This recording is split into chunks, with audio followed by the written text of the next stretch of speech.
The Israeli Prime Minister Benjamin Netanyahu has issued a stark and urgent warning to the people of Gaza City, telling them to evacuate immediately. According to reports, printed leaflets were dropped from the air across the city on Tuesday morning, carrying the chilling message for civilians to leave without delay. Netanyahu explained that Israeli forces are organizing and preparing to enter Gaza City for what he described as ground maneuvers. Just last week, Israel claimed it had already established control over 40% of the city, signaling a dramatic escalation. Alongside this, Israel also stated that it accepted the latest U.S. peace plan, while Hamas announced its readiness to engage in talks. These developments have created a tense and complex situation, with international observers watching closely as the humanitarian toll deepens by the day. Ruth James, the regional humanitarian coordinator for Oxfam, described the unfolding crisis from the ground, sharing first-hand details of what life is like right now for the people in Gaza. She revealed that early on Tuesday morning, around 7:30 a.m., the Israeli Defense Forces issued a forced displacement order for the entire city of Gaza. This order, according to humanitarian organizations, directly affects an estimated population of between 800,000 and 1 million people currently living in Gaza City. Ruth emphasized that at least half of this population is already experiencing famine, with many people starving to death due to lack of food and resources. The order to move south into what Israel calls a humanitarian zone in Al-Awasi is, she explained, almost impossible to follow for most families. People who already do not have enough to eat or drink, who lack fuel or transportation, and who have faced repeated displacements simply cannot endure another forced movement. She described the situation as inhumane and catastrophic, stressing that many families have already been displaced 10 to 15 times since the conflict escalated. For them, the thought of uprooting again is unbearable. Ruth described the mood among the people as one of desperation, exhaustion, and defiance, with many refusing to leave despite the risks because they have no strength left to run. She further explained that what makes this situation even more dangerous for civilians is the inclusion of humanitarian sites within the displacement order. Oxfam and other aid organizations had already shared the coordinates of their offices and facilities with Israeli authorities to ensure these locations would be protected under international law. Yet, Ruth said those very sites were included in the order, meaning humanitarian workers now have nowhere secure to operate from. She said this decision would severely hinder their ability to deliver life-saving aid such as food, water, and medical supplies. The displacement order, she noted, puts not only civilians but also aid workers at grave risk, making their already difficult work nearly impossible. According to Ruth, her colleagues in Gaza are facing impossible decisions every day, whether to move their families, where to go, and how to survive when every option is dangerous. Some are refusing to leave altogether, unwilling to abandon what little stability they have left. The emotional toll is immense, with many families living in constant fear, hunger, and grief as the war drags on. Over the past several days, the Israeli military has targeted and destroyed taller buildings across Gaza City, reducing entire neighborhoods to rubble. Images from the ground show widespread destruction, with concrete dust and collapsed structures dominating the skyline. Netanyahu and Israeli officials claim that 40% of Gaza City is under their control, but Ruth paints a different picture of what that control means. She described Gaza City as almost completely destroyed, with constant airstrikes making movement nearly impossible and extremely dangerous. She pointed out that Israel has also informed humanitarian groups that every single movement within the city must now be pre-coordinated and approved. This requirement, she argued, is utterly impractical because the sheer volume of movements needed for aid delivery is far too high for such bureaucracy. It essentially prevents organizations from responding quickly or effectively to emergencies. Adding to the crisis, Ruth described how some airstrikes are preceded by warnings, but not all. On Sunday morning, for example, one of Oxfam's local partners, an organization supporting women and survivors of gender-based violence, had its headquarters struck in an air raid. Tragically, one of the staff members and her son were killed in that attack.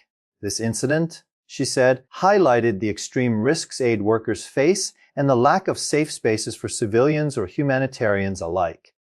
The strike left her team shaken, grieving, and even more determined to push for an immediate end to the crisis. Yet, for families trapped in Gaza, there is nowhere safe to go. Ruth explained that moving to the south is not an option for many because there is no fuel, no functioning transport, and only one road that is constantly at risk of bombardment. Even if families somehow found a way to travel, they lack the money and resources to rebuild their lives yet again. Many are starving, too weak to walk long distances or carry their children and belongings through rubble and danger. She described Gaza as a catastrophe zone, where every corner has been scarred by destruction. Food is scarce, clean water is nearly impossible to find, and electricity is absent in most areas. Families are forced to make heartbreaking decisions, such as skipping meals so children can eat or drinking unsafe water to survive. The displacement order, in this context, is not just a logistical challenge but a death sentence for many. Ruth insisted that what is happening amounts to a humanitarian disaster on an unimaginable scale. She called for an immediate end to the forced displacement, describing it as cruel, inhumane, and in direct violation of international humanitarian law. The situation, she emphasized, cannot continue like this. When asked about how Oxfam and similar organizations are managing to operate under such extreme conditions, Ruth admitted it is incredibly difficult. Staff members, both local and international, are risking their lives daily just to deliver basic supplies. Israel, she claimed, has made it nearly impossible for aid to flow into Gaza.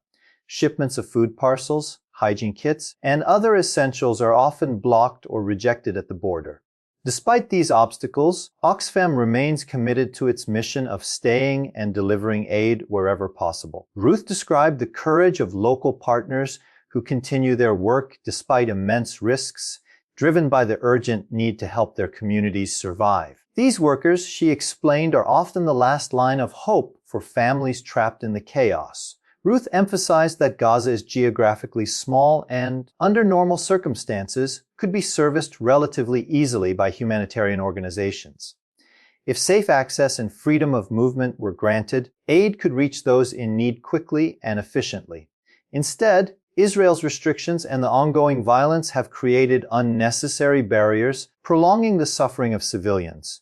She said this suffering is not inevitable. It is the direct result of political and military decisions that disregard the humanity of those living in Gaza. Her voice carried both anger and sorrow as she described the unnecessary difficulties imposed on people already enduring famine and bombardment. The humanitarian picture she painted was not just statistics and logistics, but real human lives.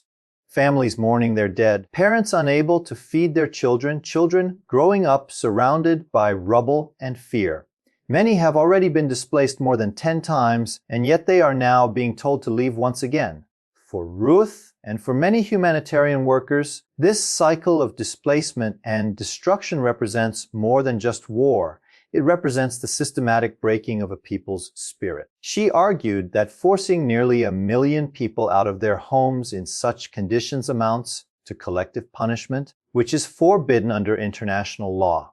The language she used was strong, calling the situation a genocide inflicted on the people of Gaza. As the conversation drew to a close, Ruth made a heartfelt plea for an immediate ceasefire and humanitarian access. She said the world must not look away from what is happening because silence and inaction only prolong the suffering. Humanitarian agencies can only do so much when access is blocked, when their staff are killed, and when civilians are told to flee with nowhere to go. She insisted that the international community has a moral and legal obligation to step in, to pressure Israel to halt its forced displacements, and to ensure aid reaches those who are starving. Without urgent action, she warned, the consequences will be horrific and lasting, with generations of Palestinians scarred by hunger, loss, and displacement.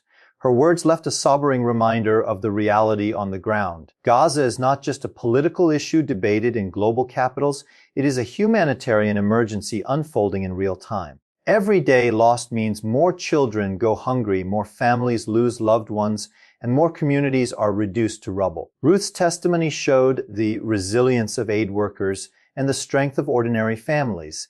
but it also highlighted the urgent need for peace, access, and dignity. The voices of those suffering must not be ignored.